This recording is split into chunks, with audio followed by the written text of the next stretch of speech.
Salut les goths et bienvenue pour cette toute nouvelle vidéo à la française. Aujourd'hui, je ne suis pas tout seul, je suis avec Hippo. Salut Hippo. Salut à tous, salut les gouttes. Et avec Yorick. Salut Yorick. Salut Anto, salut Hippo, salut les Goth. Avant que la vidéo ne commence, abonnez-vous à la chaîne si jamais vous aimez et que vous voulez voir plus de vidéos. Ça nous aide pour le référencement, ça nous aide aussi tout court pour essayer de monter de plus beaux projets. On est parti tout de suite pour débriefer les Strade Bianche pour commencer. Je te laisse commencer, Yorick. Qu'est-ce que tu as pensé de cette grande course qu'on a vécue du coup ce samedi? Alors, on va commencer par les femmes déjà, je pense, parce que la course elle lui avant celle des hommes. Pour les femmes, franchement, ça a été une belle course. Assez indécise, il y a eu un gros groupe, notamment avec Pauline Ferrand-Prévot, Mavi Garcia, etc., qui s'étaient échappés. Puis derrière, grâce à un énorme forcing de Juliette Labousse, un énorme relais, t'avais le groupe demi-Vollering, Anna van der Breggen, etc., qui revient. Au final, les deux partent un peu, pas en facteur, je dirais, mais elles partent quand même un peu en moment d'inattention des autres, je dirais. Et derrière, elles sont expliquées dans la dernière côte et on a vu que voilà, Vollering était au-dessus de Anna van der Breggen et elle allait chercher une très belle victoire. Et derrière, on a eu la surprise de voir Pauline Ferrand-Prévot et Juliette Labousse qui font 3 et 4. La première, c'était très rassurant après un UAE Tour, notamment sur l'étape montagne où ça a été un peu plus compliqué pour elle. Et Juliette Labousse, elle a montré qu'aujourd'hui, elle était à un sacré niveau. S'il n'y avait pas eu demi-Vollering, est-ce qu'elle aurait gagné? Je ne sais pas. En tout cas, elle avait les jambes pour. Mais en tout cas, c'était une très très belle course qui a été, selon moi, moins ennuyeuse que la course homme, pour être honnête. Je sais Ouais, pas vous. bah c'est clair, mais en plus ça s'est joué un peu, on va dire, à l'ancienne, c'est-à-dire une explication dans le mur final, c'est plus quelque chose qu'on voit trop chez les hommes. Et ouais, Vollering qui était au-dessus pour le coup d'Ander Breggen, qui avait bien anticipé dans la descente avant le mont où Vollering attaque. Et voilà, je pense que c'était les deux plus forts. Puck Peters n'a pas pu suivre pour le coup. Pour une faire Prévost non plus. Labou qui a fait un énorme travail. Honnêtement, je pense que Labou, si elle n'a pas Vollering dans l'équipe, elle joue la gagne, hein. Elle était vraiment très très Mhm. forte parce qu'en plus derrière, elle est encore à la lutte pour aller chercher le podium. Donc très belle course. En plus, on a eu deux Françaises, 3 et 4, ce qui n'est pas du tout le cas de la course homme, mais ça on y reviendra plus tard. Donc non, moi c'était une très belle course et je suis d'accord avec toi que c'était beaucoup plus intéressant que la course homme. Un peu crève-cœur aussi de voir Labousse qui voulait pas relayer Pauline Ferrand-Prévot. Du coup, malheureusement, comme elle faisait une course d'équipe aussi avec Vollering, parce que je pense que les deux ensemble, elles auraient pu aller bien loin. Et peut-être pourquoi pas revenir sur Van der Breggen qui craque après dans le mur final. Donc voilà, après Van der Breggen impressionnante, qui est finalement immortelle parce que on sait qu'elle avait arrêté sa carrière il y a quelques années, puis elle revient et elle explose tout déjà. On imagine, c'est comme si Valverde avait arrêté sa carrière, il revenait dans le peloton et il allait faire d'Estrade, ça aurait été assez impressionnant. Du coup, encore une fois, un collectif FDJ Suez, au-delà de Juliette Labousse, mais on a eu Evita Music aussi qui a été assez Fini incroyable, 12e d'ailleurs. qui finit en plus 12e et qui était dans l'échappée, qui après a roulé. Et puis toutes les autres filles de la FDJ Suez ont été impressionnantes. Donc une très belle course féminine. Et je pense qu'on a fait un peu le tour en tout cas. Et on va pouvoir passer aux garçons. Matt, du coup, on l'avait dit dans la preview que Pogacar devrait gagner sauf chute. Et toi, tu avais dit d'ailleurs plusieurs chutes ou plusieurs crevaisons. Et on a bien vu qu'une chute, ça suffisait pas à le faire perdre. Mais le suspense a été plus présent qu'on l'imaginait, je pense. Ouais, oui, bah déjà j'étais étonné de voir Pitcock suivre Pogacar. Même Aussi longtemps surtout, hein. c'est lui qui attaque en premier, donc c'était assez étonnant de voir ça. Et honnêtement, je pensais qu'au moment où Pogacar contre, il n'arriverait pas à le suivre. Mais au final, ils se sont relayés pendant plusieurs kilomètres. Et Pogacar qui tombe, à ce moment-là, on se dit bah, peut-être que la chute voilà, va lui faire peur ou alors qu'il s'est fait mal. Il remonte sur le vélo, il revient sur Pitcock qui l'attend d'ailleurs. Et derrière, il continue de rouler. Et puis au bout d'un moment, bon, Pogacar attaque et à ce moment-là, c'est fini. Mais moi, j'ai vraiment trouvé, je sais pas pourquoi, mais la course très très. Voilà, rien. Enfin, je me suis pas du tout abusé à la regarder, même si c'était deux devant. Je trouvais qu'il se passait pas grand chose. Derrière, c'était pareil, on nous montrait pas trop d'images, on n'a pas trop vu les attaques. Et ici, au final, ils sont arrivés un par un, donc il y avait plus aucun suspense pour les places derrière. Enfin, bon, je trouve vraiment trouvé ça inintéressant. En plus, de la disparition complète de tous les Français. Grégoire, Madouas, toute la FDJ était plus là au bout de 80 bornes. Godu qui chute, Vauquelin qui est un peu tenu mais après qui explose. Les Lewis Haski, Decathlon 19e hein, pour la FDJ. voilà, les C'est Lewis Decathlon Haski. qui ont bien reculé aussi, enfin dès que ça a commencé à accélérer. Donc en fait, dès l'attaque de Pitcock, il n'y avait plus aucun Français en jeu, donc forcément moi je trouve ça quand même moins intéressant. Et derrière, j'ai pas trouvé ça fou quoi. J'ai l'impression, en fait, on savait ce qui allait se passer. On attendait juste de savoir le moment auquel Pogacar allait attaquer et lâcher tout le monde. Il y a eu la chute qui nous a un peu réveillés, mais sinon pas grand chose. Mais du coup, pour Pitcock, moi je suis pas trop d'accord. Je pense juste qu'il se rend rapidement compte qu'il a pas les jambes pour faire juste un solo de 50 km. Et que surtout quand tu vois en fait dès qu'il est lâché, comment derrière l'effort bah, il tourne court, il prend rapidement 30-40 secondes dans la tête. Je pense juste qu'il se rend directement compte que les jambes il les a pas forcément pour faire un solo. Et du coup derrière il attend Pogacar. Ça lui permet aussi en même temps de souffler un petit peu. Mais Ouais. je pense que le fair play, tu sais, c'est un peu pour le storytelling. Ah ouais, bah je l'ai fait pour le fair play, tu vois. C'est un peu pour les caméras, je dirais, tu vois. Mais je pense que c'est surtout que physiquement, ils sont que même s'il tentait, en fait, il se cramerait juste et qu'il tiendrait pas face à Poga, quoi. Ah oui, Bah, non, c'est pas pour le c'est là fun. aussi c'est là aussi où on se rend compte que c'est pas donné à tout le monde de faire des raids comme ça de 50 bornes Mm. tout seul à tenir, quoi. Et que Ouais, bah, il y a des mecs qui en sont juste pas capables. Pitcock, qui est en plus un mec qui est pas encore extrêmement habitué aux longues distances, vu qu'il vient du VTT et du cyclocross, voilà, forcément, il a pas voulu prendre le risque. Après, sur la course en soi, bon, de toute façon, on s'attendait pas non plus à. Même si niveau télévisuel, j'ai envie de dire, c'est toujours une course qui est magnifique. Après, dans le scénario de course, on s'attendait de toute façon pas à une dinguerie quand on sait qu'il y a Pogacar. Maintenant, je sais pas si vous avez trouvé que le parcours qui a été encore durci cette année a vraiment changé grand-chose ou pas du tout. Moi, ouais, je non, pense. ça change rien parce que c'est juste la Pitcock qui suit, quoi. Mais sinon, c'est copier-coller du parcours de l'année dernière et du même scénario, quoi. Ouais, moi je suis pas d'accord. J'ai trouvé la course Alors, c'est très pas le dure même parce que parcours. ils arrivent vraiment tous un par un. Alors qu'il y a quand même l'année dernière, il y a quand même des groupes qui arrivaient ensemble. Tu vois, il y avait Skuins et Van Gils qui arrivent ensemble. Là, ils arrivent tous un par un, ils sont tous morts.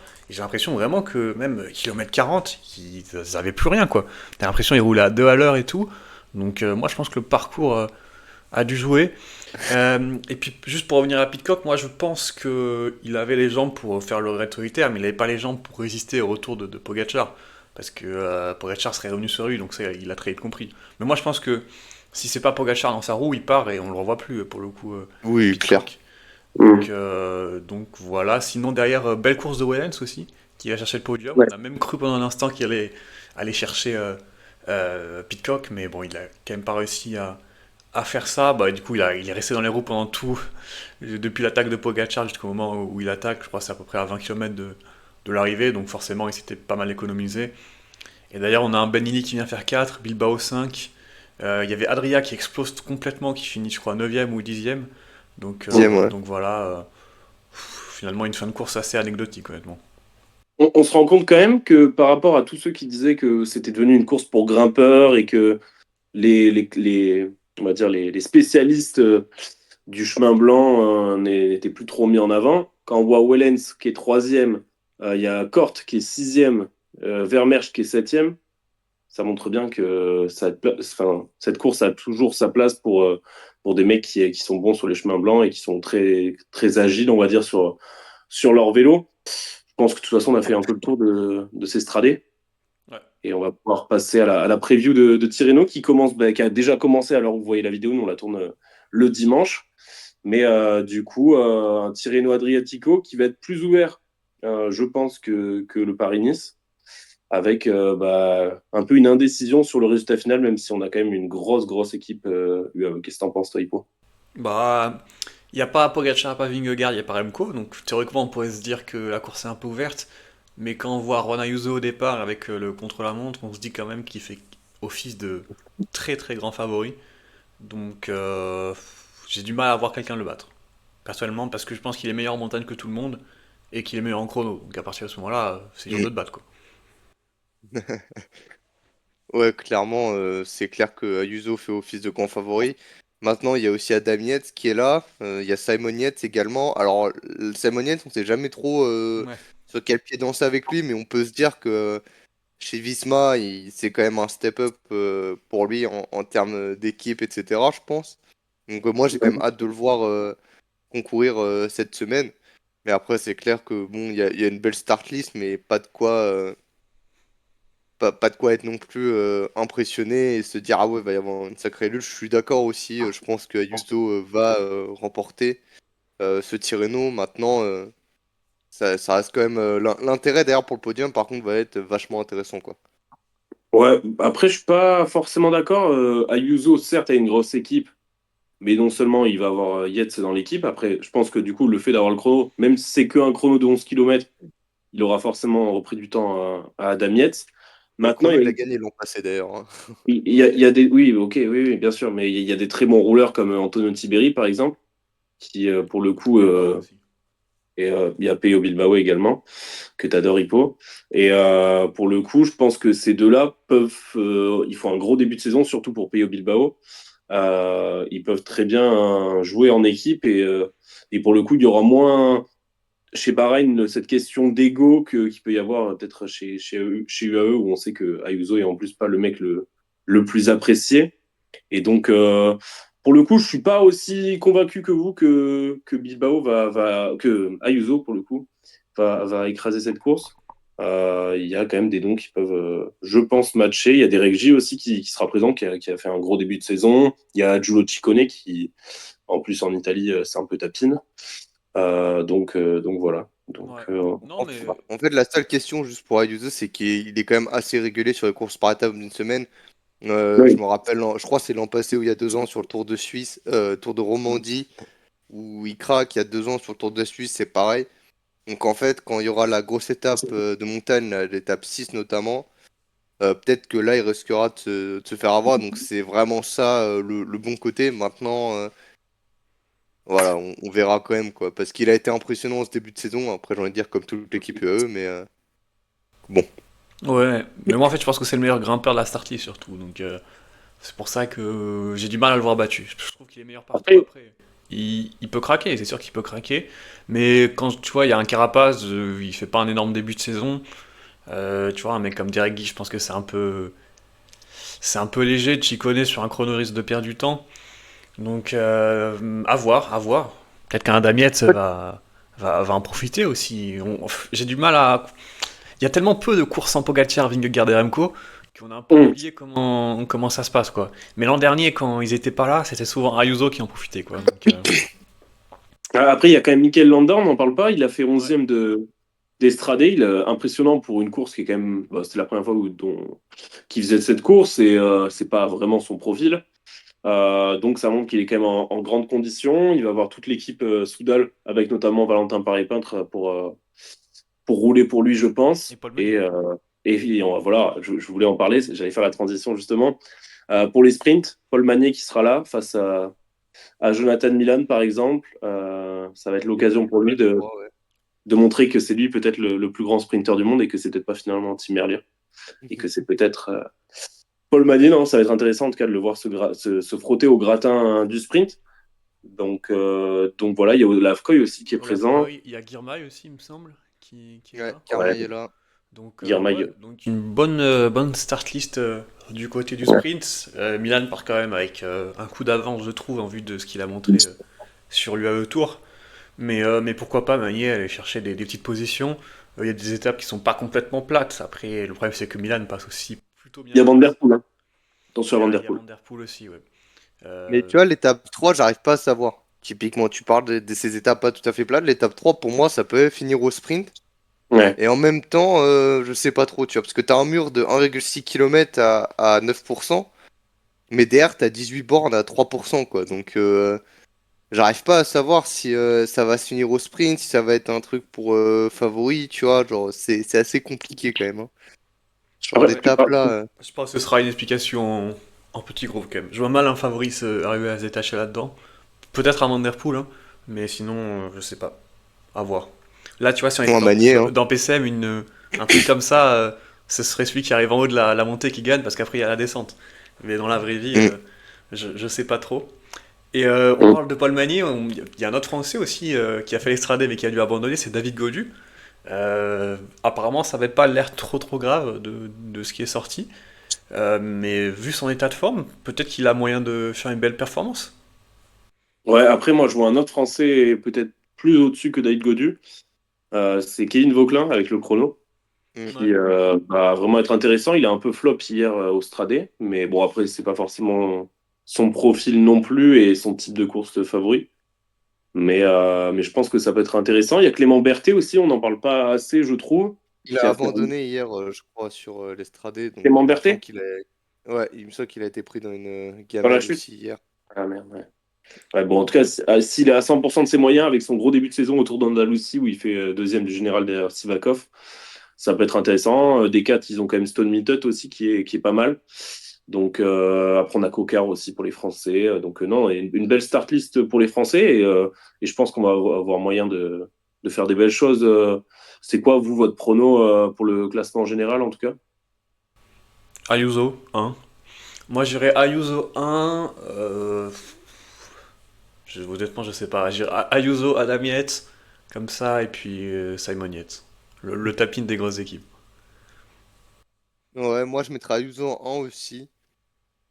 Mais je pense qu'il y aura sûrement un Simon Yates qui sur le podium, mais je rajouterais un petit, genre, je sais pas, un Jay Hindley, tu vois, ou un Giulio Ciccone. Il y en a un des deux, là, je le sens bien pour réussir à faire un petit podium derrière. Euh, après, Chicone, il va perdre Notamment 15 minutes sur Ciccone. le chrono, quoi, donc, Bah, après, le truc, c'est que Ciccone, sur le UAE Tour, il fait un énorme chrono, hein. Ouais.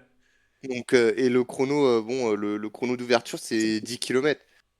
Et donc, ouais. c'est pas non plus le truc le plus long où tu peux prendre vraiment un gros tir. Surtout quand on se base par rapport à ce qu'il a fait sur l'UAE Tour, je pense vraiment que Ciccone, il a moyen de faire quelque chose, hein. Moi, je vois un énorme flop de Juan Ayuso. Je vois Antonio Tiberi premier, Mikel Landa deuxième et Kevin Vauquelin troisième.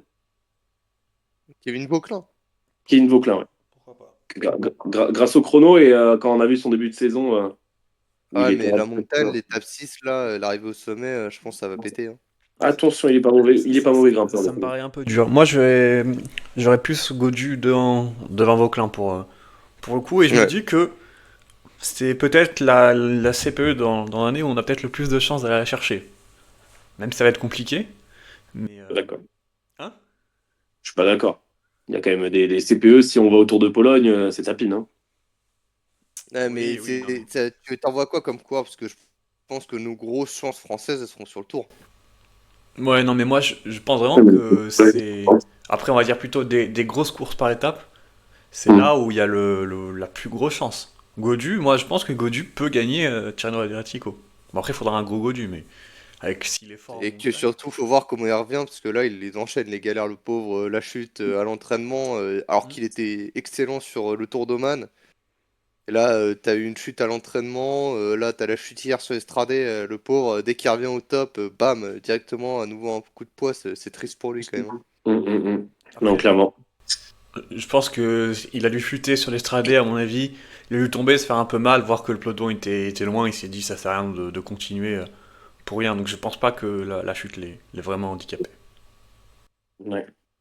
Bon, avant de finir cette vidéo, on va finir par un mini débat, comme on avait fini sur un petit débat la dernière fois. On a eu le programme de course de Julien Lafilippe, qui va donc faire Milan-San Remo, va faire aussi le Ronde. Et pour l'instant, il est aussi annoncé pour les Ardennaises. Et le Qu'est-ce 3 que vous aussi en sur... pensez? Oui, le 3, bon, voilà, bien sûr.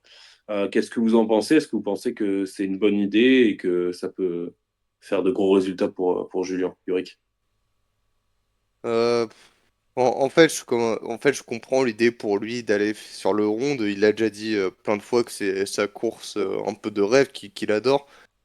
Maintenant, le truc, c'est que bon, si tu regardes dans les faits, la seule fois où il a été en mesure de le gagner, où il était techniquement en mesure de le gagner, c'est 2020 et il chute. Il s'est Et fait à chaque démonter. fois qu'il a reparticipé, l'an passé, il est là, mais je crois, c'est l'an passé qu'il a un genou fissuré, un peu, un os du genou un peu fissuré qui l'handicape. Il y a 2 ans, et à chaque participation, il y avait toujours un truc, il était peut-être pas forcément au top, un truc comme ça, donc il a souvent été gêné. J'avoue que bon, de ce que j'ai vu sur le Tour d'Algarve, alors après évidemment ça peut évoluer, notamment avec Paris-Nice où au moment où on enregistre, il est Bah, il est sur Paris-Nice, donc on verra la suite de Paris-Nice notamment. Mais Mm. de ce que j'ai vu sur le Tour d'Algarve, bon, je suis pas non plus en mode ouah, c'est sûr, il va faire un podium où il peut jouer la victoire, surtout avec Van Der Poel et Pogacar. Maintenant, j'ai envie de me dire que la préparation, bah, il reste quand même un peu plus d'un mois, enfin un peu moins d'un mois, pardon, pour aller au rondes. Je me dis que la forme, elle va monter crescendo si tout se passe bien. Donc pourquoi pas, parce que ça reste quand même un type de parcours qui peut lui convenir, voilà, avec tous ses monts, etc. Donc pourquoi pas un top 10, mais après, j'avoue que j'ai du mal à le voir aller au-dessus, hein. Ouais, bon, ça me paraît très compliqué quand même sur les pavés. Il avait réussi à performer en 2020 parce que à l'époque c'était, je pense, l'un des meilleurs coureurs du monde, si ce n'est le meilleur coureur du monde. Et du coup, il arrivait à contrebalancer son poids un peu léger pour les pavés. Mais là non, là je pense que c'est fini. Comme Alors, en Algarve, il est pas. pour le coup, sur le ronde, le poids est beaucoup moins important que sur Roubaix, hein. Oui, mais t'as quand même. Au contraire, dans les monts, plus t'es léger. Oui, mais faut quand même être un peu lourd. L'an dernier, par exemple, t'as Mozzato et Matthews qui font 2 et 3, même si Matthews est déclassé. C'est quand même plutôt des profils un peu plus lourds que des profils un peu plus légers, un peu plus portés grimpeurs. Après, t'as des mecs comme Pogacar qui font n'importe quoi, mais Pogacar, il compense son poids par le fait qu'il soit très fort. Pour moi, quand t'es léger, faut être encore plus fort que si t'étais un peu plus lourd. Et c'est passé pour Alaphilippe, et comme tu as dit, la concurrence maintenant, il y a des années-lumière de Pogacar, Van Der Poel, Jorgensen, Pedersen. Donc un top 10, pour moi, ce serait déjà très très très très bien qu'il fasse top 10. Je le vois même pas faire top 10, honnêtement. Je pense qu'il aura de meilleures chances sur les Ardennaises, mais sur le Tour des Flandres, après, de toute façon, maintenant, autant qu'il se fasse kiffer, hein, c'est le principal, mais moi, j'en attendrais vraiment, vraiment pas grand-chose.